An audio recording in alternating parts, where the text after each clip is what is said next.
Library যাব।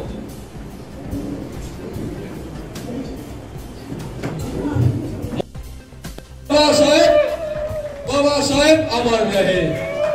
জয় জয় জয় জয় জয় ভীম। সমাজের বয়োজ্যেষ্ঠদের মাধ্যমে মাল্যদান শুভ আরম্ভ হতে চলেছে। এবার আমাদের সকল গুরুজন এবং মা কাকিমা দিদি বৌদিদের অনুরোধ করব সকলে বাবা সাহেবের মূর্তিতে পুষ্প অর্ঘ্য নিবেদন করে আপনারা ডেকে নেব সম্মানীয় অতিথি বর্গগণেদের।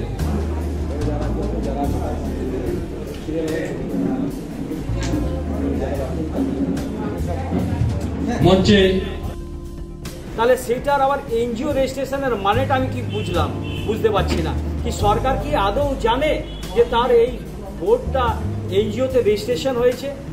আর যদি রেজিস্ট্রেশন হয়েছে তাহলে সরকারের বোর্ড কোথায় হলো? এনজিও মানে হচ্ছে নন গভর্নমেন্ট অর্গানাইজেশন। তাহলে কি আমাদের সমাজের সঙ্গে প্রতারণা? আর সমাজের উন্নয়ন কি বাস স্ট্যান্ড? কালচারাল বোর্ডে কি বাস স্ট্যান্ড হবে? তাহলে সাংস্কৃতিক বোর্ডটা মানেটা কি? তাহলে এডুকেশনের ডেভেলপমেন্টটা কোথায়?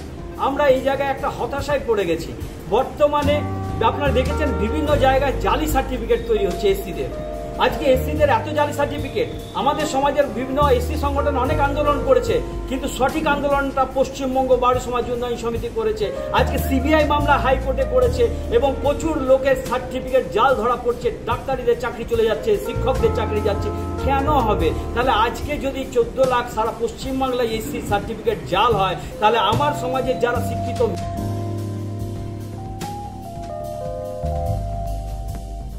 জানেন না, আজ ওনার অধিকারের কথা আপনারা ধৈর্য সহকারে শুনবেন।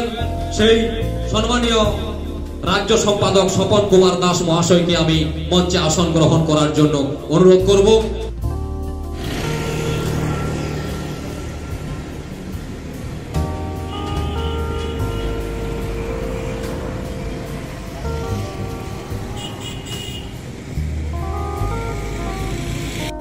জয় জয় জয় জয় জয় ভীম। মঞ্চের সামনে আসবেন সম্মানীয় রাজ্য সভাপতি কিঙ্কর বাউরি মহাশয় এবং রাজ্য সম্পাদক স্বপন কুমার দাস মহাশয়। জয় ভীম। জয় জয় জয় জয় জয় ভীম। বাবা সাহেব অমর রহে। বাবা সাহেব অমর রহে। বনেদের বলবো মানপত্রটি তোমরা তারা যদি যতটা সম্ভব হবে করার আমি আপনাদের জন্য করব। বরণ করে নেওয়ার জন্য অনুরোধ করব আমাদের কচি কাঁচা মেয়েদের। একই সাথে স্বপন বাউরি এবং শিবু বাউরি, উত্তম বাউরি এনাদেরও মঞ্চের সামনে আসার জন্য অনুরোধ করব। এছাড়া কার্তিক বাউরি, আপনারা মঞ্চের সামনে আসবেন।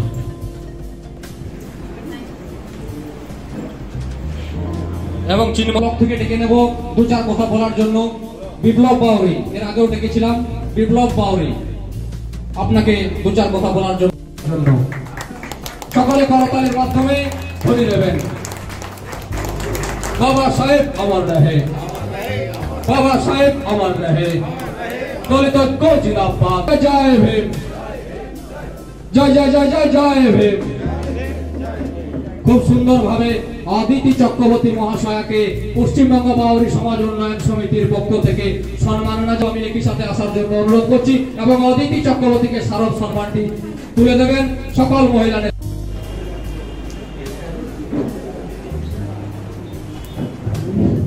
খুব সুন্দরভাবে স্কুল পড়ুয়া মেয়ে করতালির মাধ্যমে সেই সমস্ত স্কুল পড়ুয়া মেয়েদের উৎসাহিত করবেন, যেন ওনারা একটা অনুষ্ঠান নয়, বিভিন্ন অনুষ্ঠানে এই ধরনের কর্মসূচি এবং জাতিগত কালচারকে বজায় রাখে।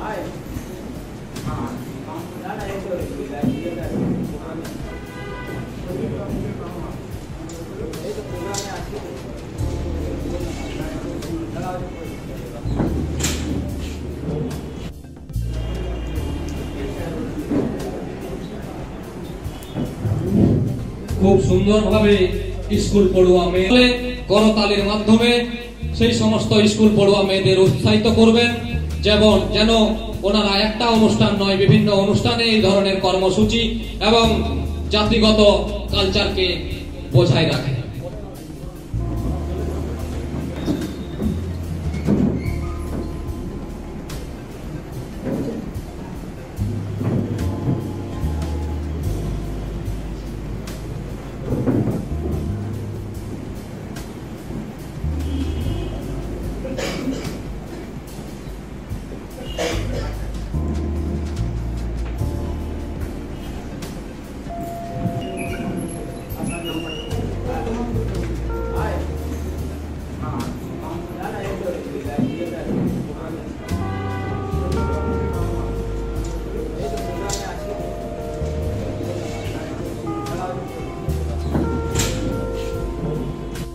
তারা যদি যতটা সম্ভব হবে করার আমি আপনাদের জন্য করব। বরণ করে নেওয়ার জন্য অনুরোধ করব আমাদের কচি কাঁচা মেয়েদের। একই সাথে স্বপন বাউরি এবং শিবু বাউরি, উত্তম বাউরি এনাদেরও মঞ্চের সামনে আসার জন্য অনুরোধ করব। এছাড়া কার্তিক বাউরি, আপনারা মঞ্চের সামনে আসবেন।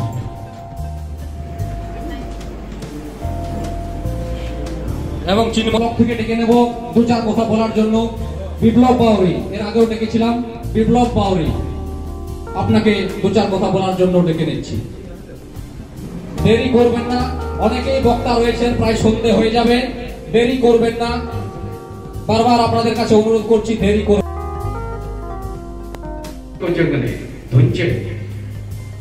অতএব পাওয়ার নিলাম না, পাওয়ার নিয়ে কাজ করতে হবে, মানুষের পাশে যেতে হবে, মানুষের ঘরে যেতে হবে, কাজ করতে হবে। এটাই আমার বলার বক্তব্য। সংগঠন বাড়াও, এই সংগঠন বাড়াও, তারপর খেলা হবে, কি করতে হবে, এই আমি বক্তব্য বলে সকলের কাছে মার্জনা চেয়ে বলছি, আজকের যে আলোচনা সভা এজেন্ডার বাইরে কেউ কিন্তু কথা বলবেন না, কারণ এই পশ্চিমবঙ্গ বাউরি সমাজ উন্নয়ন সমিতি একটা এমন কমিটি, এখানে আদায় করা উচিত এবং সেটা কিভাবে পাবো সবাই নিজের বক্তব্যকে প্রকাশ করবেন, যাতে আপনাদের কাছ থেকে উঠে আসে কিভাবে আন্দোলন, কিভাবে অধিকারকে পেতে পারি, কিভাবে সমাজটাকে পরিবর্তন করতে পারি, উন্নয়ন করতে পারি, সেই বিষয়টুকু নিয়ে কিন্তু আপনার। তাহলে সেটার আবার এনজিও রেজিস্ট্রেশনের মানেটা আমি কি বুঝতে পারছি না। কি সরকার কি আদৌ জানে যে তার এই বোর্ডটা এনজিওতে রেজিস্ট্রেশন হয়েছে? আর যদি রেজিস্ট্রেশন হয়েছে তাহলে সরকারের বোর্ড কোথায় হলো? এনজিও মানে হচ্ছে নন গভর্নমেন্ট অর্গানাইজেশন। তাহলে কি আমাদের সমাজের সঙ্গে প্রতারণা? আর সমাজের উন্নয়ন কি বাস স্ট্যান্ড? কালচারাল বোর্ডে কি বাস স্ট্যান্ড হবে? তাহলে সাংস্কৃতিক বোর্ডটা মানেটা কি? তাহলে এডুকেশনের ডেভেলপমেন্টটা কোথায়? আমরা এই জায়গায় একটা হতাশায় পড়ে গেছি। বর্তমানে আপনারা দেখেছেন বিভিন্ন জায়গায় জালি সার্টিফিকেট তৈরি হচ্ছে এসসিদের। আজকে এসসিদের এত জালি সার্টিফিকেট, আমাদের সমাজের বিভিন্ন এসসি সংগঠন অনেক আন্দোলন করেছে, কিন্তু সঠিক আন্দোলনটা পশ্চিমবঙ্গ বাউরি সমাজ উন্নয়ন সমিতি করেছে। আজকে সিবিআই মামলা হাইকোর্টে করেছে এবং প্রচুর লোকের সার্টিফিকেট জাল ধরা পড়ছে, ডাক্তারিদের চাকরি চলে যাচ্ছে, শিক্ষকদের চাকরি যাচ্ছে। কেন হবে? তাহলে আজকে যদি 14 লাখ সারা পশ্চিমবাংলায় এসসি সার্টিফিকেট জাল হয়, তাহলে আমার সমাজের যারা শিক্ষিত